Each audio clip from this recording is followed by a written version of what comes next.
Hello viewers, welcome to Newsweek South Asia, a program that talks about breeding of terrorism and its impact on South Asian nations. Let's begin with the headlines first. India exposes Pakistan at United Nations Assembly. Islamic State expanding its presence in South Asia under Pakistan's patronage, says EFSAS. And Pakistan nurturing and sponsoring Khalistan separatists, says Canadian think tank.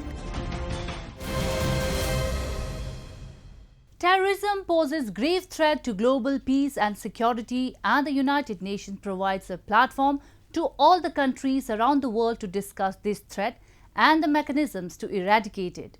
But Imran Khan, Prime Minister of Pakistan, the terror-breeding nation, once again misused the august platform to peddle lies and propaganda. However, India, which is dedicated towards world peace and prosperity, not only spoke about the threat that terrorism poses to human lives, but also gave a befitting reply to Pakistan's fabricated statements on Jammu and Kashmir and its irrational blustering. We have a report. Terrorism is the grossest affront to the enjoyment of inalienable human right to life and to live in peace and security. It possesses a serious threat to economic and social development, undermines democracy, and jeopardizes the rule of law. It is an attack against freedom of thought, expression, and association. At the ongoing sessions of the United Nations Human Rights Council and the UN General Assembly, India extensively talked about the kind of impact that terrorism leaves on any peaceful society.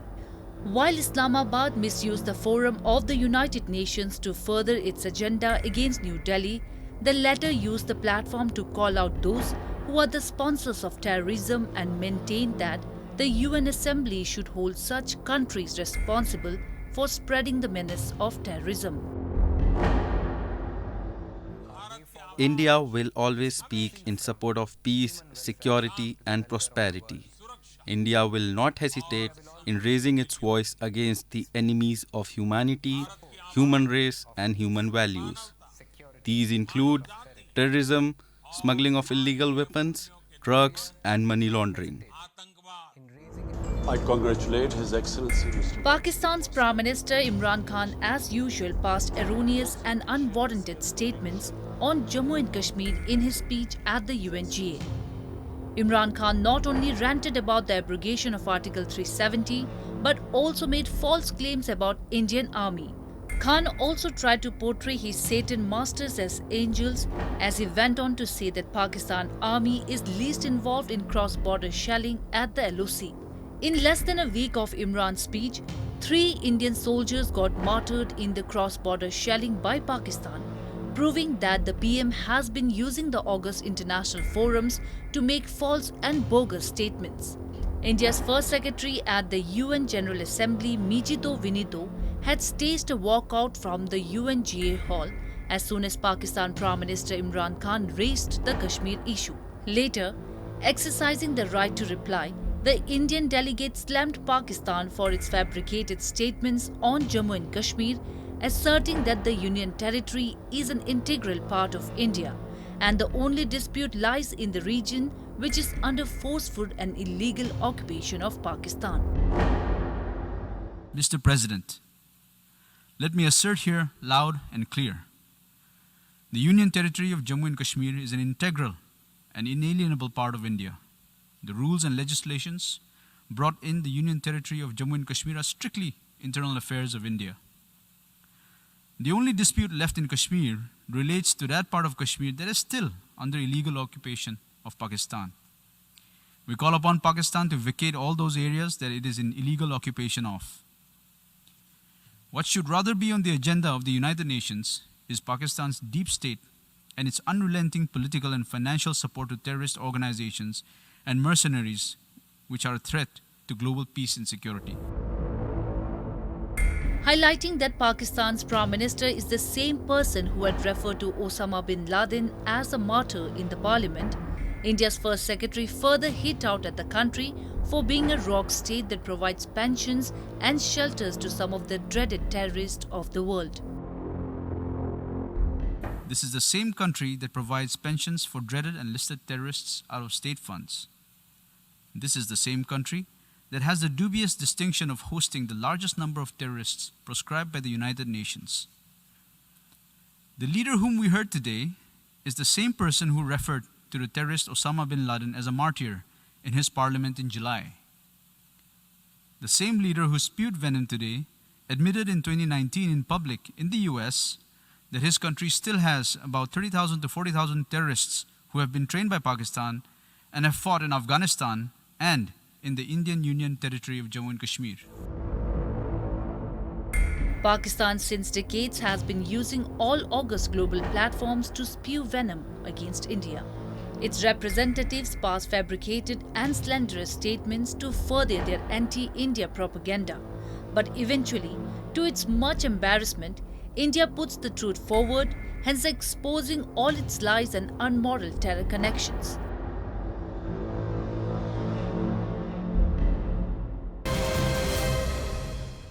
On several occasions, Pakistan has been accused by Afghan administration of colluding with the Taliban.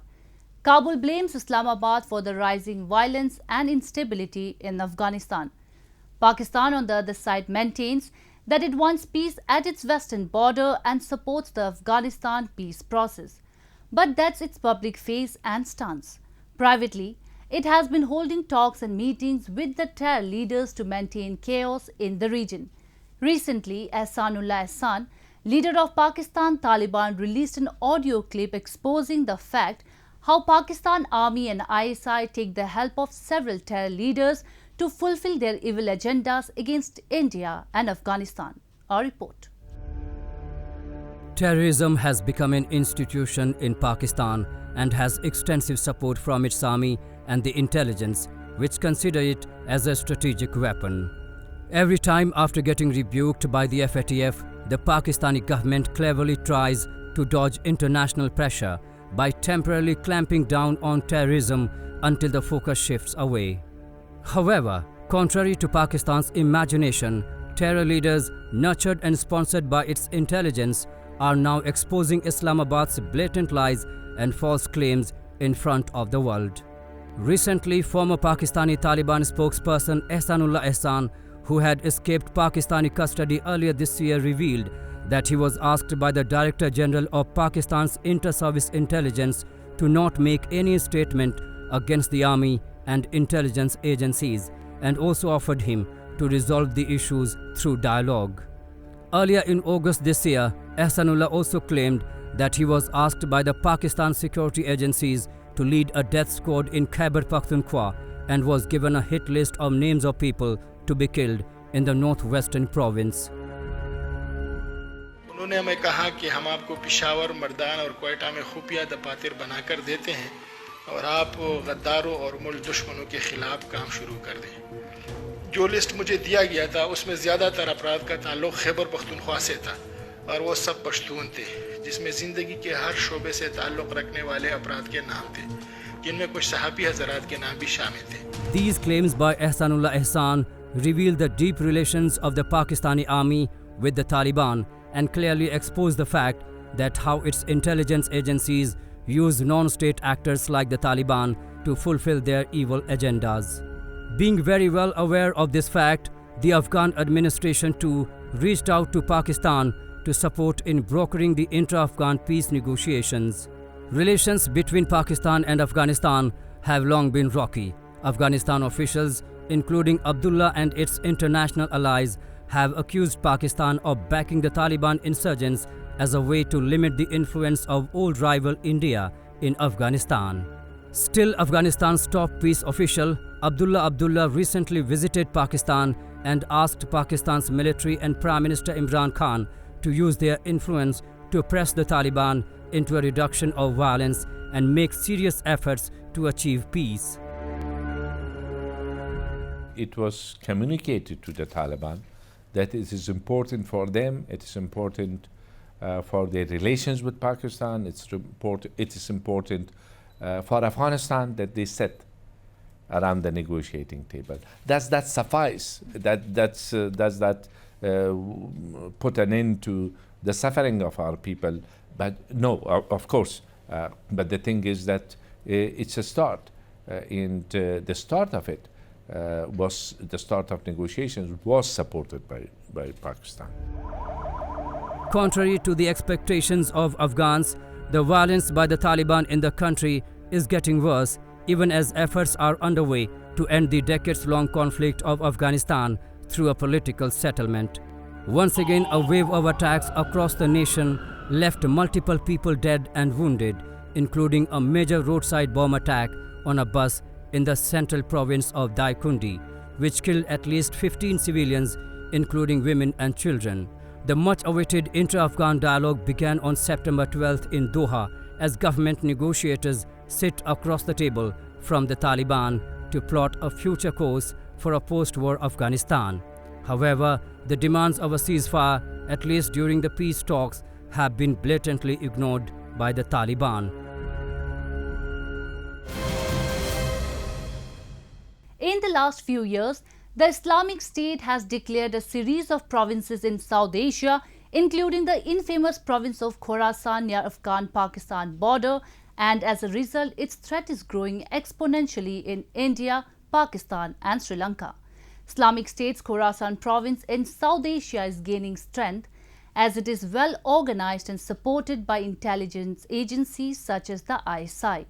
An Amsterdam-based think tank recently held a virtual seminar over the threat caused by the rising influence of ISIS in South Asia.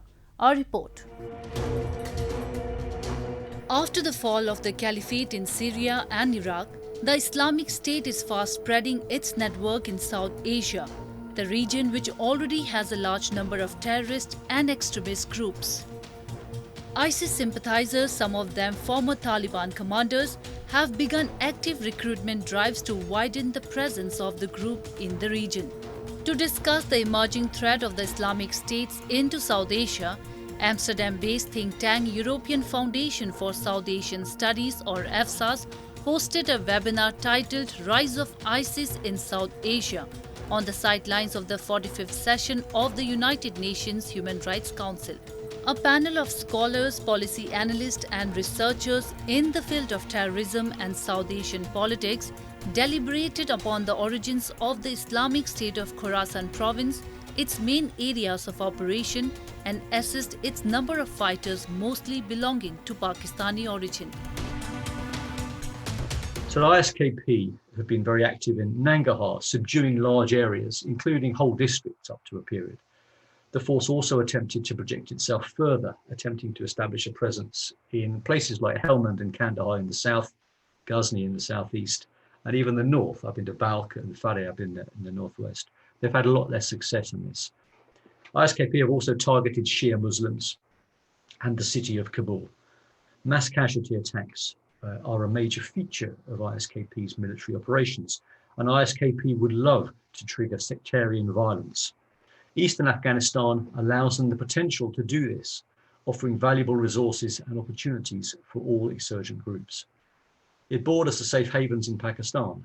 The Spingar mountain range that forms the southern boundary between Nangarhar province and Pakistan is a tough geographical barrier, difficult for US, Afghan or Pakistani militaries to penetrate. The Khyber Pass area offers a good smuggling hub for arms, fighters and narcotics. The Islamic State of Khorasan province has been accused of carrying out attacks on behalf of the Haqqani network and the Lashkar-e-Taiba in Afghanistan and India. Various reports suggest that Pakistani deep state is pushing the Haqqani network to increase its stake in ISKP to retain its leverage on Afghanistan. Researchers in the EFSAS webinar drew similarities between the modus operandi of ISIS in Pakistan and the Haqqani network, arguing that oftentimes the two groups acquired weapons and ammunition from similar sources, which implies that the ISI keeps ISIS as an open option to be utilized for strategic depth in the future. The problem is, if you talk to the security officers of Afghanistan, they will all point to the hallmarks of attacks of the ISIS and say they're extremely similar to the attacks conducted by the Haqqani network. So they say ISIS is a totally different face now. When Taliban or the Pakistani ISI would like to conduct an attack, just blaming it on ISIS, simply they basically say, okay, we are not supporting this, but actually they are doing it. We haven't seen any evidence. But again, the insurgency landscape is so fluid. Material, people, even resources are shared widely and extensively. But the whole discussion in Afghanistan is that the ground for all this has been made by the Pakistani ISI, and they're keeping ISIS as an option, so an open option when, in case somebody else like the Taliban, they kind of free themselves from their circle of influence. Over the years, Pakistan has gained the reputation of being a terror breeder and perpetrator and is now counted among the dreaded few for spreading mayhem across South Asia and the globe. It not only provides resources and funds for terror proliferation, but also a political patronage to allow them to unleash their devious strategies in their own style.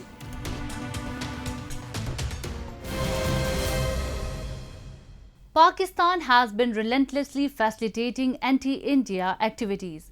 Be it Kashmir or Punjab, Islamabad has been misusing all its state machineries to push in terrorists in the valley and provoke anti-India sentiments in the form of Khalistan to disrupt peace and harmony in India. Reiterating this fact, a Canadian think tank has asserted that Pakistan still provides shelter and training to Khalistani militants and is indulged in relentless propaganda on the issue. A report. In the early 1980s and 1990s, India's Punjab state was a hotspot of Pakistan-sponsored terrorism. During those years, Khalistan movement was being endorsed to hype the demand for a separate Sikh state within India. Moreover, Sikh youths were being provided with arms and ammunition to carry out the illegitimate separatist activities. The Khalistan movement eventually faded away by the mid-1990s, but Pakistan since then has been providing shelter to Sikh separatists. It is using propaganda machineries to mislead the Sikhs all over the world for its anti-India campaigns. A report published by a leading Canadian think tank has also reiterated this fact and said that Pakistan continues to provide training to Khalistani militants and indulges in relentless propaganda on the issue. According to the publication titled Khalistan, a project of Pakistan by the Macdonald-Laurier Institute, a national public policy think tank based in Ottawa, Khalistan movement is a geopolitical project nurtured by Pakistan, threatening the national security of Canadians and Indians. The entire world knows that the Pakistani deep state continues to harbor ill will and hatred for India. They would like to go all out to somehow or the other break up India and create chaos and mayhem. It clearly indicates a shift in the thinking of Canadians. Up to a point, the Canadian government was ambivalent on this. Even now, to some extent, the Canadians haven't condemned this movement to the extent that it ought to be condemned. They, along with Britain and to an extent by America and Germany, have somehow or the other given Pakistan an inkling that they have the support of the Western world, which in any case doesn't exist. The fact that Khalistani militancy continues to pose a threat to India's national security was brought home in September this year when two suspected members of the Babbar Khalsa International were arrested in Delhi. According to the media reports, the duo was plotting to commit targeted killings on directions of their Khalistani bosses who are handled by Pakistan's ISI. The support for Khalistan in India has sunk very low, and the agenda of the Khalistani militants for a separate homeland has no takers in Punjab. But the cause still survives in Pakistan, where jihadist groups have made common cause with Sikh separatists against their shared enemy, India. Gopal Singh Chawla, a pro-Khalistan leader based in Pakistan, who is also a close aide of Jamaat-ud-Dawa chief Hafiz Saeed, is just one of several examples of Khalistani militants and sympathizers getting support in Pakistan. Pakistan fully well knows that there is no support whatsoever amongst the Sikhs for Sikh separatism, and the concept of Khalistan is more or less dead. Despite they have absolute and total realization of this, they continue to nurture dreams for somehow or the other making it possible, and continue to support the Sikh separatists both within India as well as those separatists who have hidden themselves in Pakistan. And with their help, they continue to pour in or attempt to pour in weapons and drugs, etc., to somehow fuel this separatism. But Pakistan knows that it's a dead cause. There is no supporters or no takers for it in India.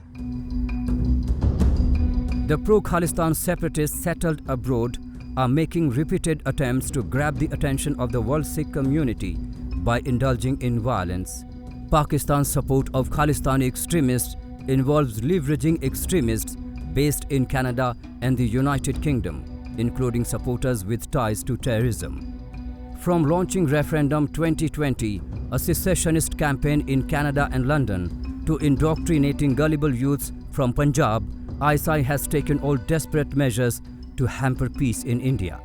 However, all their efforts have gone in vain, with people rebuffing their ideology time and again. And with that, we come to the end of this edition of Newsweek South Asia. We will be back next week with more news, views and analysis from the subcontinent. Meanwhile, do keep writing to us at nwsa@anin.com. I am Yeshi signing off on the behalf of the entire production team of Newsweek South Asia. Goodbye and take care.